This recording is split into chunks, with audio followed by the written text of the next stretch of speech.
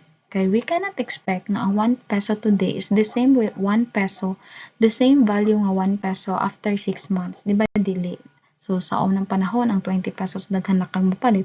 But today, gamay na lang siya. So, mao na ang ato ang present value. Pila ang value of the money today. Okay? So, I hope na gets na. Next one, let's have this one.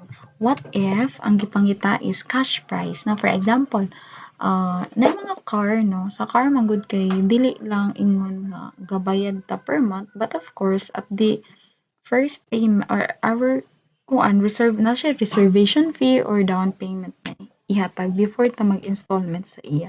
So, for example, Mr. Rabea paid, no?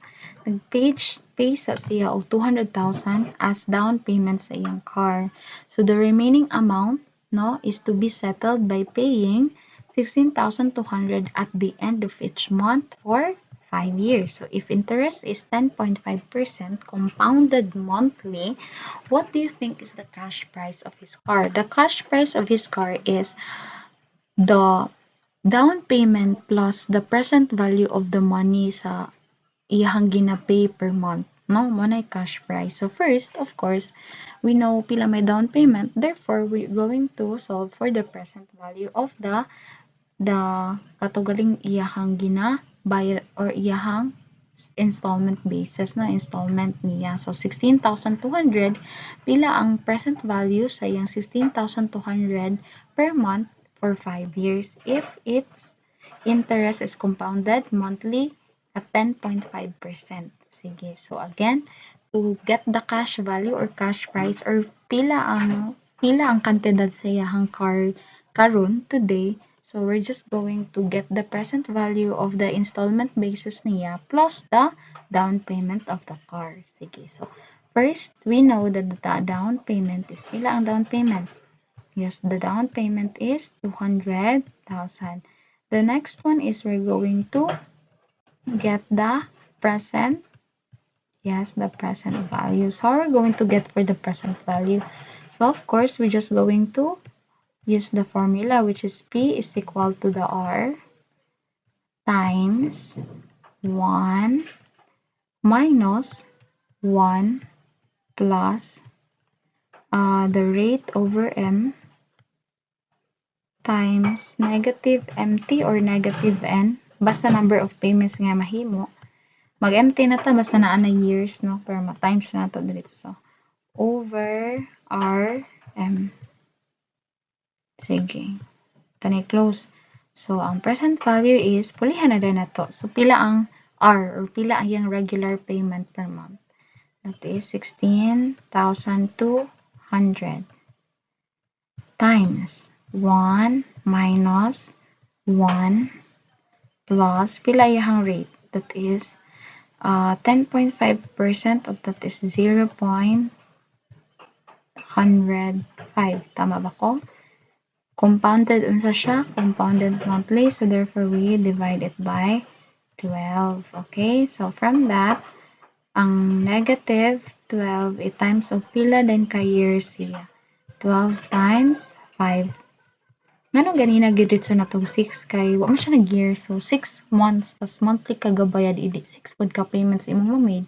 So karon pila ka payments ang ma-made niya kung per month ka gabayad sa sulod sa 5 years. So that is 12 months times 5. So naa kay pila? That is 60 no if I'm not mistaken. So we have over 0. Copy ra ninyo na siya nasa taas permi ha kung unsa ninyo ang R over M. Then, you calculate. Tanawon na to, pila kaya yung value sa iyahang ginahatag na 16,000 to today.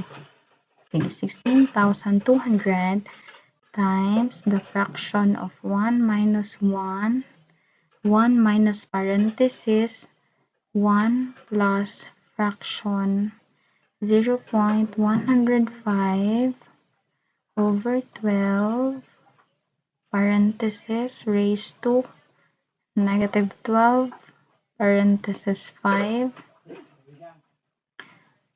over fraction of 0.105 divide 12. So let's see.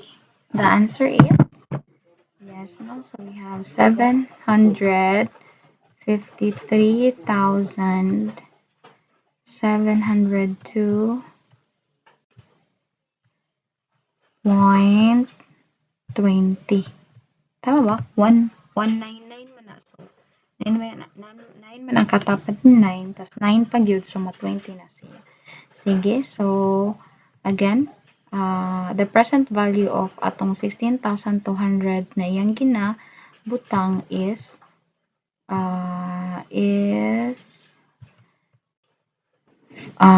the present value of the 16,000 is 753,700 to 0.20 or 0.2. Pwede na 0.2, pwede po 0.20, mawala na sila. And then, ang gipangita is cash price. So, to get the cash price, we need to add the down payment na iyang gihimo plus the present value of the money. Pila ang down payment? Yes, we have 200,000. So, if we're going to add that one, therefore, the cash price or the cash value or CV is equal to, if I'm not mistaken, that is 900. Mali pagka-right. We have 953,700 to 0.20. And we're done. So, ang car ni Mr. Rabia nagkantidad og 953,702.20 as of today. Pag utangon na nimo siya, of course, dako na gid kaayo pud na siya og additional. Labi na 5 years, no? So, if you can buy the car at this moment, then buy it na lang kaysa og mamadak-an ka pagka next, madak-an ka for 5 years. But if it's not that useful enough para sa inyo ha, then basig ma-liability ra siya. Pero it's your choice man, no? So again, the cash value or the cash price is 953,702.20. So I'm going to give worksheets in which inyo siyang answeran, no? Ang atong kuan is the same yapon, the future value and the cash value or the present value of the money. Sige, I'm going to send activities for you to accomplish, and afterwards i-upload niyo siya sa atong Google Classroom. Okay ra? Sige. So have a good day everyone. Thank you for listening.